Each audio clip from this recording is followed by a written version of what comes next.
हम घर वाले बैठ के लूडो खेल रहे, मैंने मम्मी की गोटी काट दी, मम्मी ने मेरे को थप्पड़ मार दिया। बोले बड़ों के साथ खेलने की तमीज नहीं तुम्हें। पापा बोले मिल गया प्रसाद।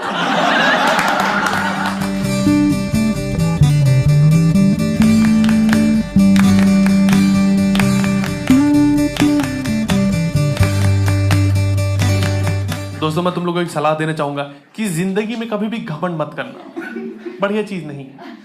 मैंने किया था 2 साल पहले, मैंने अपनी जॉब छोड़ दी। मैंने बोला फक ऑफ, ऐसे लैपटॉप सरका दिया बॉस के सामने, मतलब मुझे नहीं करनी तुम्हारी गुलामी। तो बॉस ने बोला लैपटॉप तुम्हारा ही है।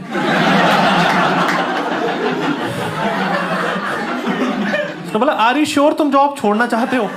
मैंने बोला हाँ। पूरे ऑफिस अप्रेजल मिल गया और मैं वहीं का वहीं। तो बोल रहे कि तुमको नहीं निकाल रहे हैं, यही तुम्हारा अप्रेजल। एक तो तुम रूड बहुत हो, तुम अपनी जूनियर से ढंग से बात नहीं करते। मैंने बोला ऐसा तो है नहीं। जूनियर्स हमेशा बोलते हैं hello Ravi sir, good morning Ravi sir. मतलब बोला रवि सर क्या होता है? We are friends, we are colleagues, हम साथ में काम करते हैं। Call me sir only.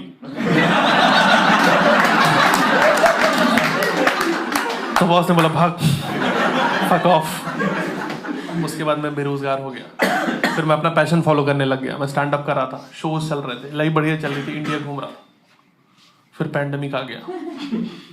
अब मैं वापस उसी कंपनी में जॉब कर रहा हूं और मैं खुश भी हूं, क्योंकि पैशन और भूखमरी दोनों अलग चीज है। ये मुझे क्लियर हो गया। और याद है जब फर्स्ट वेव आई थी, हम सबकी हालत खराब हो गई थी। मैं दिल्ली में रहता हूं और वहां पे केसेस बहुत ज्यादा थे। लोग हॉस्पिटल में जा रहे हैं, उनको बेड नहीं मिल रही, शमशान घाट पे लाइनें लगी हुई, लोग मर रहे हैं। मेरी फट गई। मैंने बोला यूपी चलते हैं, गांव चलते हैं, वहां केसेस कम है। और मैं यूपी चला गया और वहां जाके पता चला कि वहां कोरोना है ही नहीं, क्योंकि वहां लोग मान ही नहीं रहे कि ऐसी कोई चीज मार्केट में आई हुई। वहां भूत प्रेत को ज्यादा मानते हैं। मेरे गांव में कोरोना माता का मेला लगा हुआ है। वहां लोग जलेबियां खरीद के ले जा रहा आधा किलो।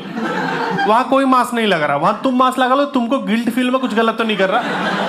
और जिसको कोविड है वो तो लगा ही नहीं, लगा तो हो बहनचोद, अब क्यों लगाना है?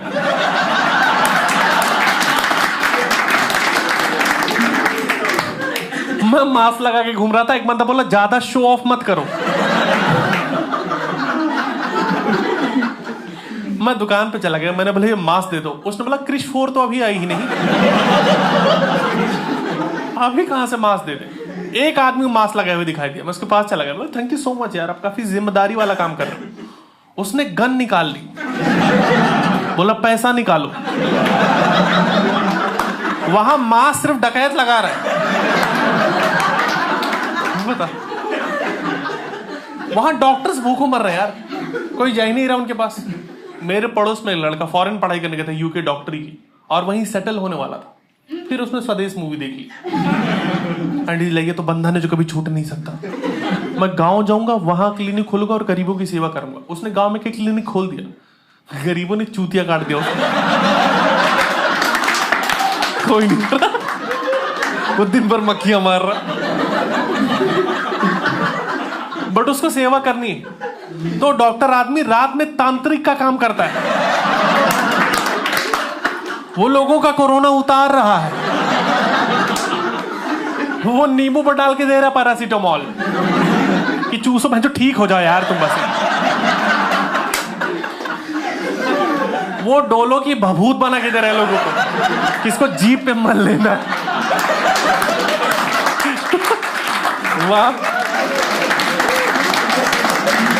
वहां अलग माहौल है।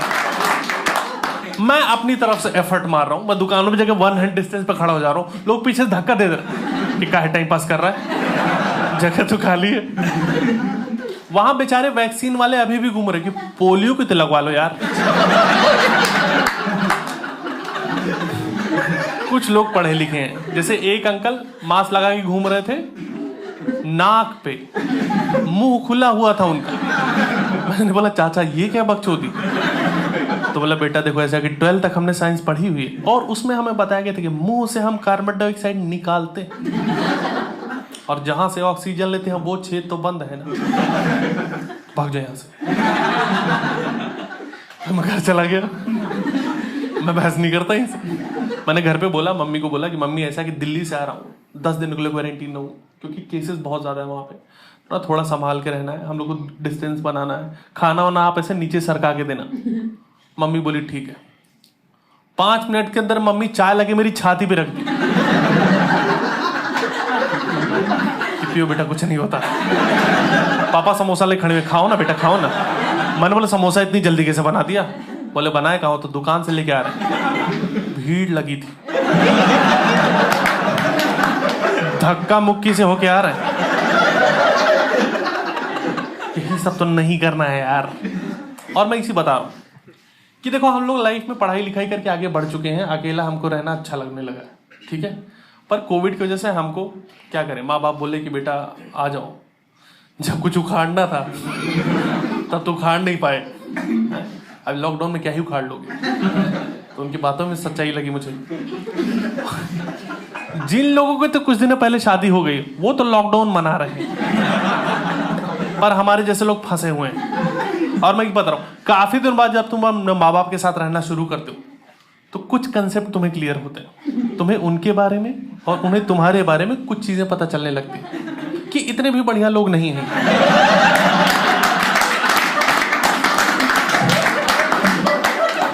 मैं बता रहा हूं, पहले मैं बहुत इज्जत करता था अपने पिताजी की। फिर एक दिन मम्मी ने बोला जाओ पापा को खाना डाल के चले आओ।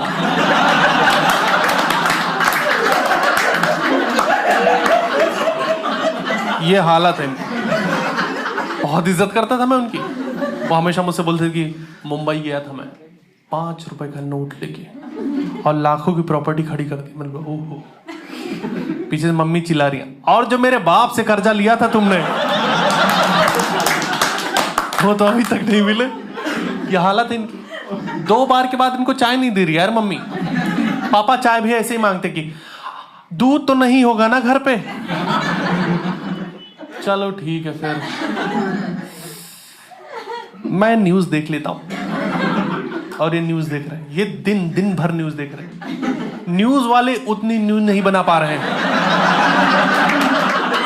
जितने न्यूज देख रहे हैं। ये सेम न्यूज अलग अलग चैनल पे देख रहे हैं कि चाइना में फट गया बम चाइना में। और ये हर बार चौंक जा रहा, अरे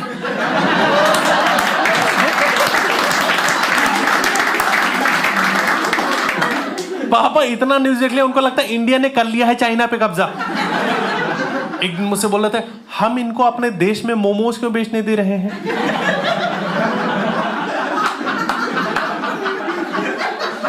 मैंने बोला पापा ये नॉर्थ ईस्ट के लोग हैं।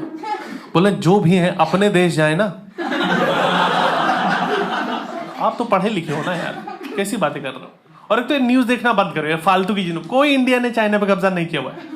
बोले जब टीवी पे एंकर इतना चिल्ला रहा है तो झूठ थोड़ी बोल रहा होगा। मैंने बोला एक तो अरब को देखना बंद करो, ये गांजा खा के न्यूज करता है।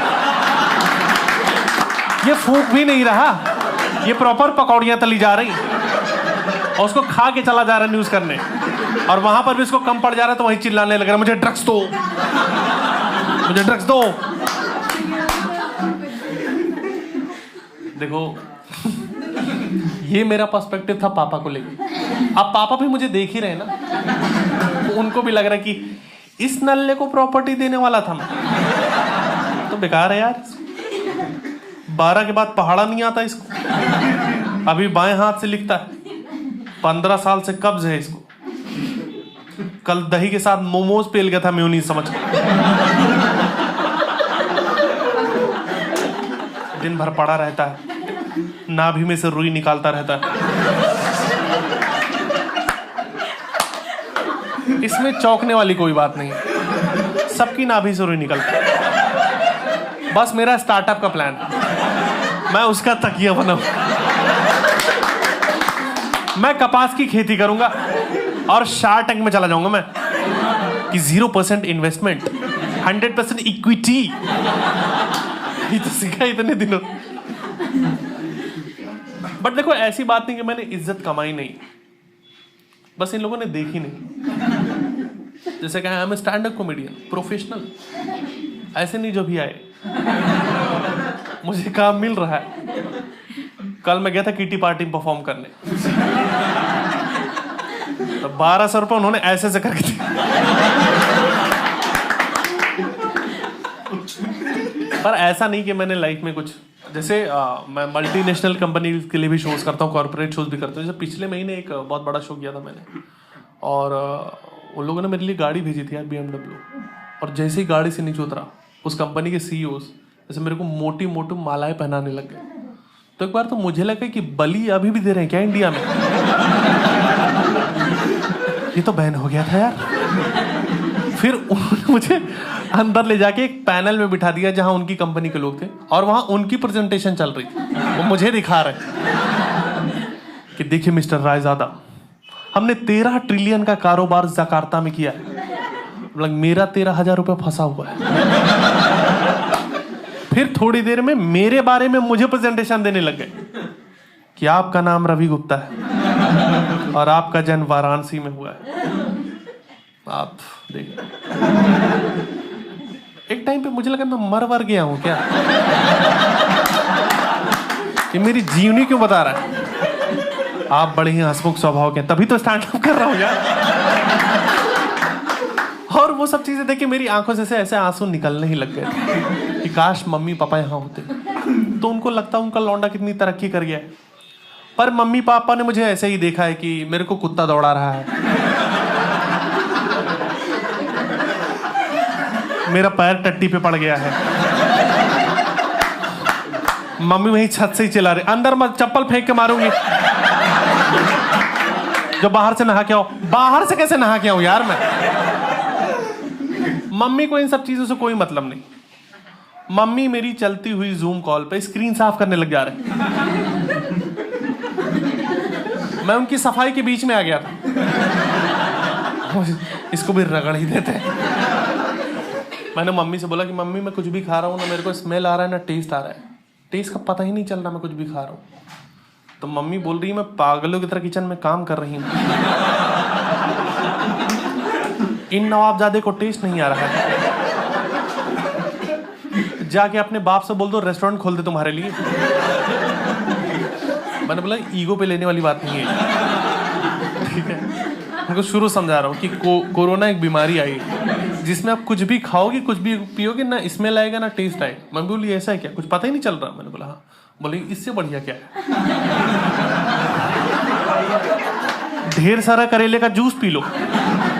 जब पता ही नहीं चल रहा है तो पी लो ढेर सारा करेले जूस, हेल्दी हो जाओ। इसे कहते हैं आपदा में अवसर। देखो हम घर पे अजीबोगरीब चीजें कर रहे हैं जो हमने जीवन में कभी नहीं की, क्योंकि हम कुछ कर नहीं सकते, हम फंसे हुए हैं। हम घर पे पिज्जा बना रहे हैं और वो पिज्जा इतना घटिया है कि कुत्ता भी नहीं खाएगा, क्योंकि उसमें परसों के परवल के टॉपिंग्स डाल रखे हैं इन्होंने। हम बस इसलिए खुश है कि बाहर से खरीदते तो 600 का पड़ता।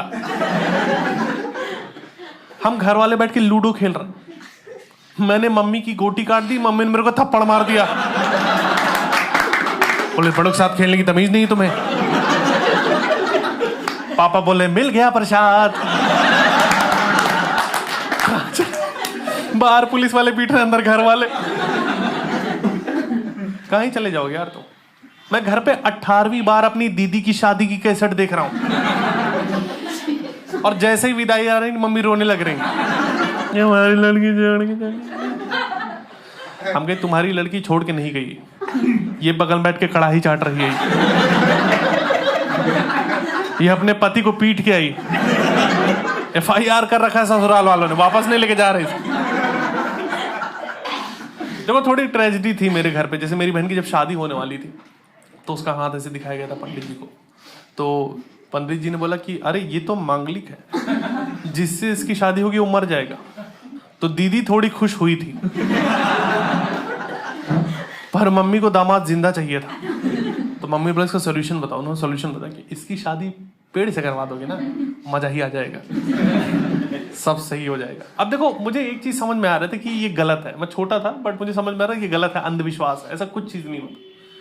तो उसकी शादी पेड़ से करवा रहे थे लोग, मेरे सामने मेरी बहन की शादी पेड़ से करवा रहे, वो पेड़ के साथ फेरे ले रही है और मैं कुछ नहीं कर पाया।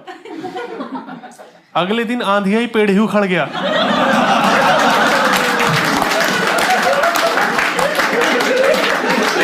मुझे लगा सच में तो नहीं चुड़ैल ये। अरे भगाओ यार इसको। हेलो नमस्ते, सबसे पहले तो थैंक यू सो मच, यहाँ तक पहुंचे तो आपने पूरी वीडियो देख ली। If you like this video, like share subscribe. और एक और थैंक यू कहना चाहूंगा मैं कल की चिंता खत्म करने के लिए, क्योंकि पिछली वीडियो पे जॉब एंड पैशन पे काफी अच्छा रिस्पॉन्स मिला बिकॉज ऑफ यू, तो उसके लिए थैंक यू सो मच। जो इन्फॉर्मेशन मैं यहाँ देने के लिए बैठा हूँ वो ये है कि मैं आपके शहर में आ रहा हूँ अपना स्टैंड अप कॉमेडी शो लेके। मैंने एक पूरा टूर डाल रखा है। मैं कल की चिंता नहीं करता कि नाम से स्टैंड अप कॉमेडी टूर होगा, और ये दिल के मेरे बहुत करीब है क्योंकि काफी टाइम से इस पर मेहनत कर रहा हूँ, काफी सालों की मेहनत है।